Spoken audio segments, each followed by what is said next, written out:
बच्चों, जो आज हम शुरू करने जा रहे हैं अपने चैनल सोनिका पर, आज मैं आपको पढ़ाऊंगी सोवियत संघ के विघटन के कारण।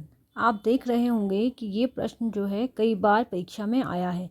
2011, 2015, 2016, 2010, 2018 तो कई बार ये प्रश्न पूछा गया है कि सोवियत संघ का विघटन क्यों हुआ था। तो आपने जैसे कि इससे पहले के लेक्चर्स में देखा कि 1991 में सोवियत संघ का विघटन हो चुका था।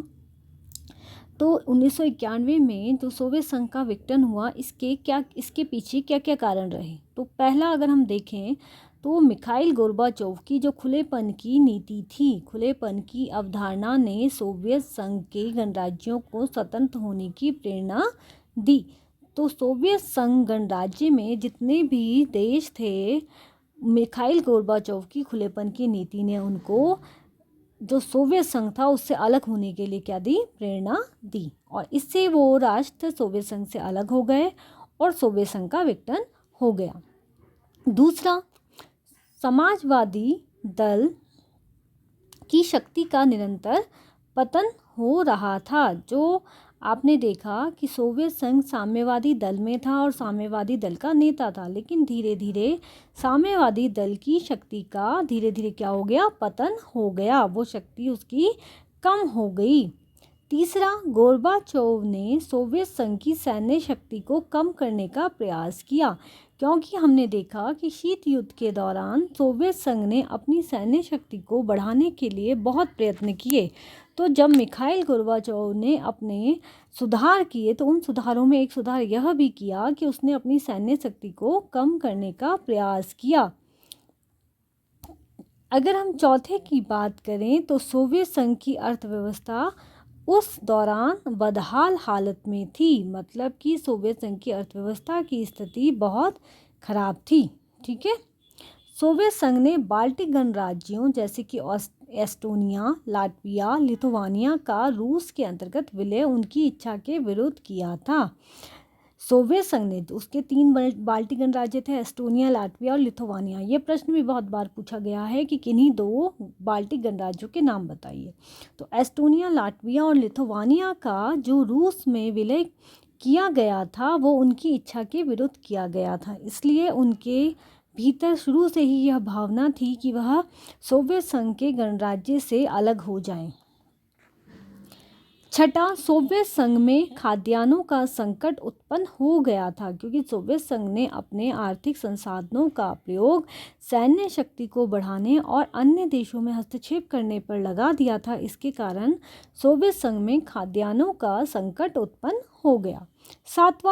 सातवां कारण था कि अफगान संकट, अफगानिस्तान में जो संकट हुआ उसमें सोवियत संघ के पतन का वह कारण बना।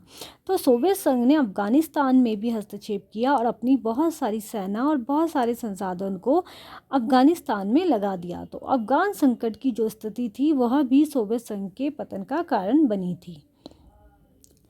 सोवियत संघ की हथियारों की होड़ ने उसे बुनियादी ढांचे व प्रौद्योगिकी में पीछे कर दिया था। तो सोवियत संघ ने जो सैन्य हथियारों की जो होड़ हो रखी थी उसके कारण उसका आधारभूत ढांचा और उसकी तकनीकी में जो था सोवियत संघ पीछे चला गया था।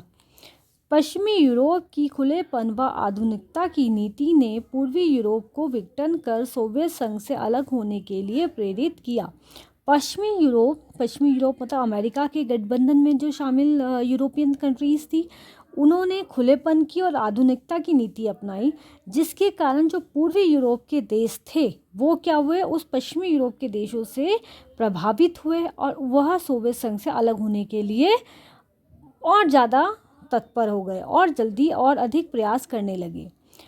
और सोवियत संघ के विकास में धन का अपव्यय, तो परमाणु अस्त्रों के विकास में सोवियत संघ ने अपने बहुत अधिक पैसे का अपव्यय किया, जिसके कारण सोवियत संघ में बहुत तरीके की कठिनाई हो गई, जैसे कि वहाँ खाद्यान्न की कमी हो गई, आधुनिकता में सोवियत संघ पीछे रह गया। ठीक है।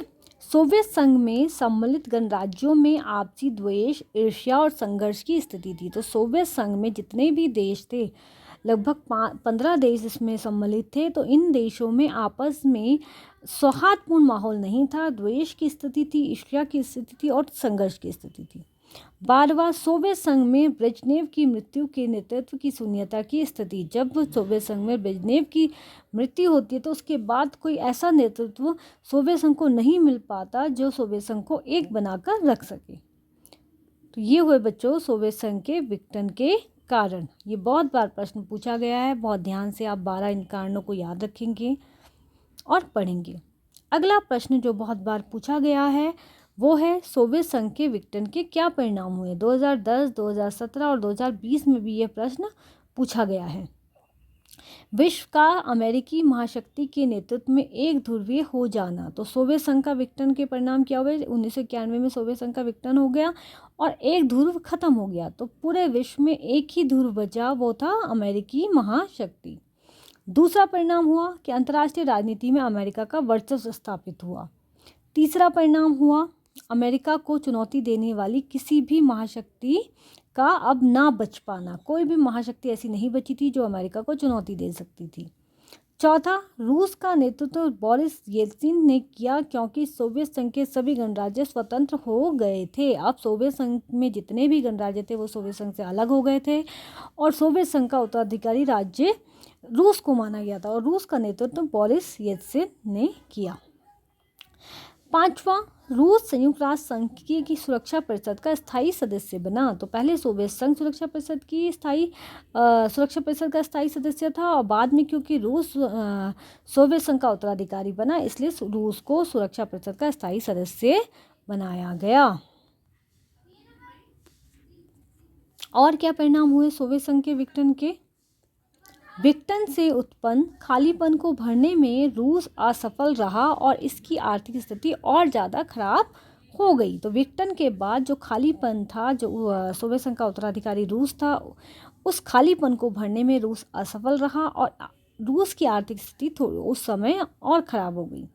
सोवियत संघ से स्वतंत्र हुए गणराज्यों ने अपनी शक्ति में वृद्धि की और विश्व के अन्य राष्ट्रों के साथ अपने संबंधों में सुधार किया। सोवियत संघ से स्वतंत्र हुए जो गणराज्य उससे अलग हुए थे उन्होंने अपनी शक्ति में वृद्धि की और विश्व के अन्य देशों का, क्योंकि पहले तो वो सोवियत संघ के गुट में शामिल थे, साम्यवादी प्रणाली थी, लेकिन अब उन्होंने साम्यवादी प्रणाली छोड़ दी थी, वो सोवियत संघ गुट से अलग हो गए थे, इसलिए उन्होंने अन्य देशों के साथ अपने संबंधों को अच्छा बनाया।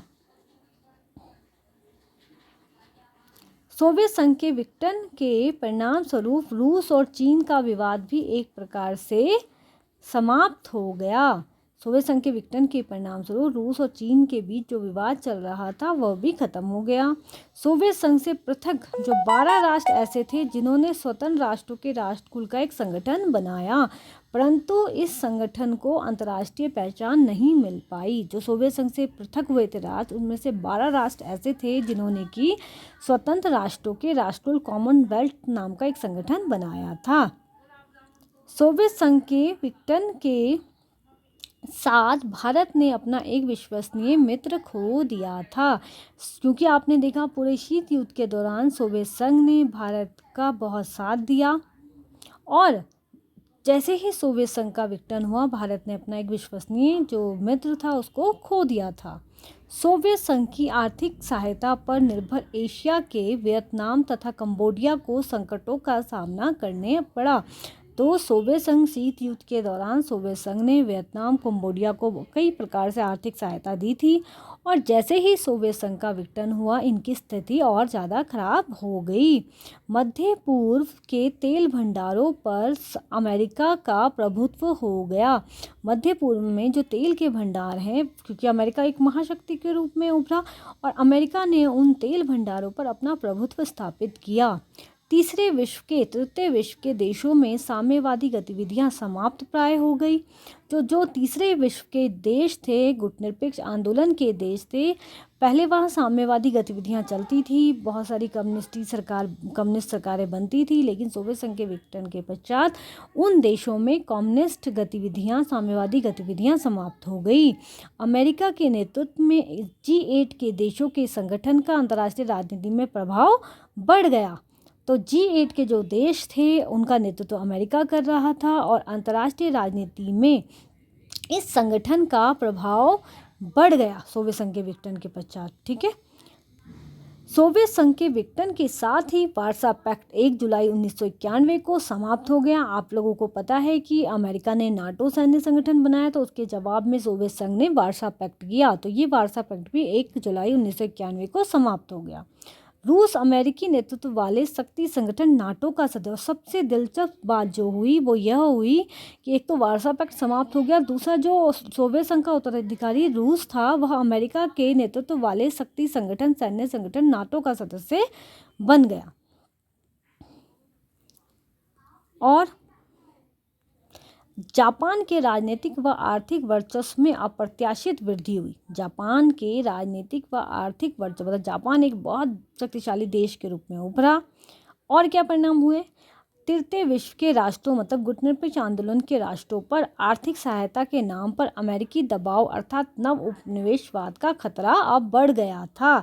अब अमेरिका इन गरीब देशों को आर्थिक सहायता देकर इन पर अपना एक अधिकार, अपना एक दबाव, अपना एक आर्थिक प्रभुत्व स्थापित कर रहा था।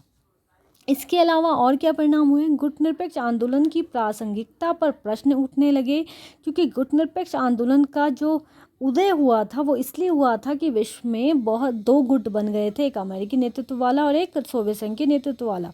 तो जब सोवियत संघ का विघटन हो गया, साम्यवादी गठबंधन का विघटन हो गया, तो उसके बाद गुटनिरपेक्ष आंदोलन की प्रासंगिकता पर प्रश्न चिन्ह उठने लाजमी थे कि अब गुटनिरपेक्ष आंदोलन क्या आवश्यकता है। इसके अलावा एक और जो परिणाम हुआ कि अंतर्राष्ट्रीय राजनीति व आर्थिक अन्य संगठनों पर अमेरिका, और क्या हुआ कि अंतर्राष्ट्रीय राजनीति में जितने भी आर्थिक संगठन हैं या अन्य कोई भी संगठन है वहाँ पर अमेरिका का प्रभुत्व स्थापित हुआ। तो ये हुए सोवियत संघ के विघटन के परिणाम। ठीक है, आप स्क्रीनशॉट ले सकते हैं, आप नोट्स को अपनी कॉपी में, नोटबुक में लिख सकते हैं। दोनों ही प्रश्न बहुत इम्पॉर्टेंट हैं, बहुत बार उत्तराखंड बोर्ड की परीक्षा में पूछे गए हैं।